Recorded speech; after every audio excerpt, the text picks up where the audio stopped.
चलिए सबसे पहले हम हमारे नोज़ के स्ट्रक्चर को देख लेते हैं और जान लेते हैं कि आखिर हमारा नोज़ अंदर से कैसा होता है। हमारे नोज़ के अंदर प्रेजेंट स्पेस को नेज़ल कैविटी कहा जाता है। हमारा नोज़ एक वाल के ज़रिए से 2 नेज़ल कैविटीज़ में डिवाइडेड होता है, जिसे हम नेज़ल सेप्टम कहते हैं। नेज़ल कैविटीज़ की एक्सटर्नल ओपनिंग्स को नॉस्ट्रिल्स कहा जाता है।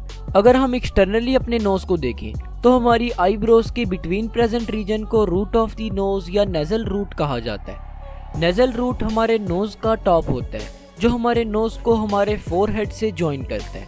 हमारे नोज़ की टिप को एपेक्स कहा जाता है। अब ये जो हमारे नेज़ल रूट से टिप ऑफ द नोज़ यानी एपेक्स तक जो राउंडेड बॉर्डर है, इसे डॉर्सम कहा जाता है। हमारे नोज़ की टिप यानी कि एपेक्स की दोनों साइड पर एलाई प्रेजेंट होते हैं, जो कि एक राउंड कार्टिलेजिनियस स्ट्रक्चर है।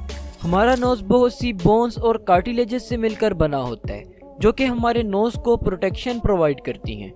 अगर आप अपने नोज़ के इस पार्ट को टच करें तो आपको फील होगा कि ये पार्ट हार्ड है, और अगर आप इस पार्ट को टच करें तो आपको फील होगा कि ये ऊपर वाले पार्ट की निस्बत थोड़ा सा सॉफ्ट है।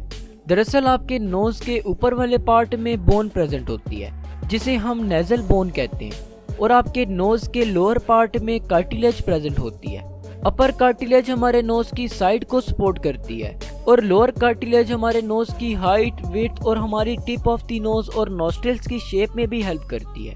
हमारे नोज़ के अंदर और भी कई स्ट्रक्चर्स प्रेजेंट होते हैं, जो हमें सूंघने और सांस लेने में हेल्प करते हैं।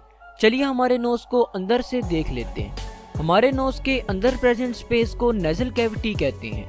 अगर आप नेज़ल कैविटी का साइड व्यू देखें तो वो कुछ इस तरह से दिखता है। नेज़ल कैविटी वेस्टिब्यूल, रेस्पिरेटरी और ओल्फैक्टरी रीजन में डिवाइडेड होती है। वेस्टिब्यूल रीजन हमारे नोज़ की इंटरेस्ट में प्रेजेंट होता है, जो कि स्किन से लाइंड होता है, और इसमें छोटे छोटे हेयर्स प्रेजेंट होते हैं, जिन्हें हम विब्रिसाई कहते हैं। नेज़ल कैविटी का नेक्स्ट रीजन यानी कि रेस्पिरेटरी रीजन हमारी नेज़ल कैविटी का लार्जेस्ट पार्ट है। हमारी नेज़ल कैविटी की लेटरल वॉल में 3 प्रोजेक्शन ऑफ बोन्स प्रेजेंट होती हैं, जिन्हें हम कॉन्काई कहते हैं। इन कॉन्काई के नाम सुपीरियर कॉन्का, मिडल कॉन्का और इंफीरियर कॉन्का हैं।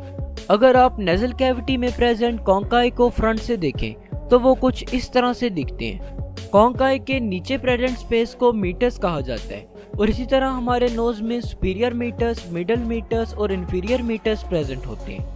अगर हम कॉन्काई के फंक्शन की बात करें तो कॉन्काई हमारी नेज़ल कैविटी के सरफेस एरिया को इंक्रीज करते हैं, जिससे कि जब हम सांस लेते हैं तो उस दौरान हमारी नेज़ल कैविटी में ज़्यादा अमाउंट में एयर आ पाती है। इसके अलावा जब हम सांस लेते हैं तो उस दौरान हमारे नेज़ल कॉन्काई हवा के तेज़ बहाव को डिसरप्ट करते हैं, जिससे कि वो स्लो और टर्बुलेंट हो जाती है। हमारी नेज़ल कैविटी म्यूकस मेम्ब्रेन से लाइंड होती है, जो कि एयर को वार्म और मॉइस्चर करती है। दरअसल म्यूकस मेम्ब्रेन म्यूकस को बनाती है, जिसे हम स्नॉट भी कहते हैं।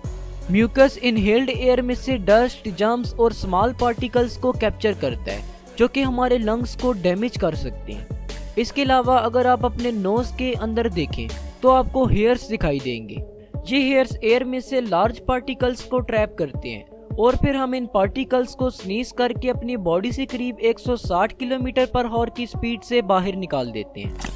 अब आप सोच रहे होंगे कि हम अपने नाक के जरिए से किसी भी चीज़ को कैसे स्मेल करते हैं। दरअसल हमारी नेज़ल कैविटी के ओल्फैक्टरी रीजन में ओल्फैक्टरी एपिथेलियम प्रेजेंट होता है, जो कि ओल्फैक्टरी रिसेप्टर सेल्स पर मुश्तमिल होता है। जब हम इनहेल करते हैं उस दौरान एयर में से ऑडर मॉलिक्यूल्स हमारे नोज़ के ओल्फैक्टरी रीजन तक ट्रैवल करके हमारे स्मेल रिसेप्टर्स को स्टिमुलेट करते हैं, और फिर ऑर्डर की इंफॉर्मेशन सिग्नल्स की फॉर्म में ओल्फैक्टरी नर्व्स के जरिए से हमारे ओल्फैक्टरी बल्ब तक ट्रैवल करती है। ओल्फैक्टरी बल्ब हमारे ब्रेन के फ्रंट पार्ट के नीचे हमारी नेज़ल कैविटी के ऊपर प्रेजेंट होते हैं।